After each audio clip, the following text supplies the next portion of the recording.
কেন্দ্রীয় শিক্ষামন্ত্রী ধর্মেন্দ্র প্রধানের পদত্যাগের দাবিসহ দেশের আপামর ছাত্রছাত্রীর স্বার্থ রক্ষায় দিল্লিতে বিগত 19 দিন সময় ধরে অনশন কর্মসূচি পালন করছে দেশের বিখ্যাত পরিবেশবিদ এবং বিজ্ঞানী সোনম ওয়াংচুক।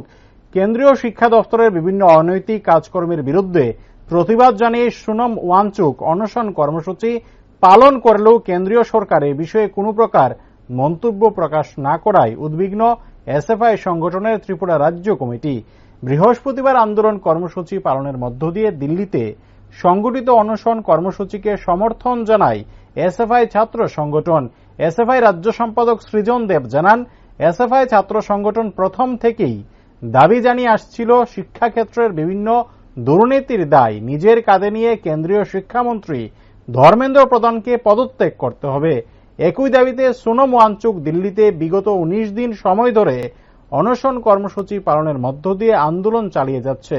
তাই তাকে সমর্থন করে বৃহস্পতিবার রাজধানীর সার্কিট হাউস সংলগ্ন গান্ধী মূর্তির পাদদেশে এসএফআই ছাত্র সংগঠনের ত্রিপুরা রাজ্য কমিটি বিক্ষোভ প্রদর্শন করে। সোনম ওয়াংচুক আমাদের দেশ তথা ভারতবর্ষের একজন অন্যতম পরিবেশবিদ বিজ্ঞানী।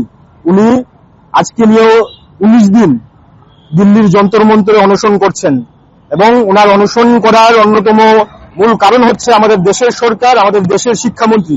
আমরা সবাই জানি যে আমাদের রাজ্যে, আমাদের দেশের নিট পরীক্ষার প্রশ্নপত্র ফাঁসের কারণে আমাদের দেশের 21 জন ছাত্র ছাত্রীদের ইতিমধ্যেই আত্মহত্যা করতে হয়েছে, তাদের মৃত্যুবরণ করতে হয়েছে। এই অবস্থায় আমরা ভারতের ছাত্র ফেডারেশন প্রথম দিন থেকে দাবি করে আসছি যে এই দায়ভার নিয়ে, এই দুর্নীতির দায়ভার গ্রহণ করে আমাদের দেশের শিক্ষামন্ত্রী ধর্মেন্দ্র প্রধানকে পদত্যাগ করতে হবে, দ্রুত এনটিএ বাতিল করতে হবে। এই দাবিতেই যন্তর মন্তরে সোনম ওয়াংচুক এই আন্দোলনে সামিল হয়েছেন এবং এই আন্দোলনে সামিল হওয়ার পর 19 দিনে ওনার যে অনশন করছেন, এই অনশনের ফলে ওনার শরীরের প্রায় 9 কেজি ওজন কমেছে, ওনার ব্লাড সুগার সবকিছু নিচের দিকে নামছে। এই অবস্থায় দাঁড়িয়ে আমাদের দেশের সরকার কোন রকম কর্ণপাত করছে না, কোন রকম দৃষ্টিকোণ করতে পারছে না। আমরা মনে করি আমাদের দেশের অন্যতম একজন প্রধান পরিবেশবিদ এই বিজ্ঞানীকে বাঁচাবার জন্য রাজ্যের যে আমাদের ছাত্র যুব সমাজ তাদের এগিয়ে আসতে হবে, দেশের সরকারকে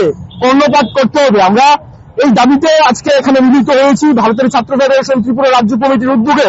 আমরা সোনম ওয়াংচুককে সংহতি প্রকাশ করছি এবং আমরা অবিলম্বে দাবি করছি এনটিএ কে বাতিল করতে হবে এবং এই ধর্মেন্দ্র প্রধানকে পদত্যাগ করতে হবে। দেশের সরকার দুর্নীতিতে নিমজ্জিত, কিন্তু আমাদের দেশের সরকার একের পর এক শিক্ষার বিরুদ্ধে যে নীতি গ্রহণ করছে, দেশের ছাত্র যুবদের বিরুদ্ধে যুদ্ধ ঘোষণা করছে। যুদ্ধের বিরুদ্ধে দেশের সকল অংশের ছাত্র যুবদের একত্রিতভাবে লড়াই করতে হবে। আমরা এসএফআই মনে করি এই সময় যারা চুপ করে বসে থাকবেন তারা এই অন্যায়ের সামিল হচ্ছেন এবং এই অন্যায়ের বিরুদ্ধে আরো একটা অন্যায়কে প্রশ্রয় দেওয়া যায় না।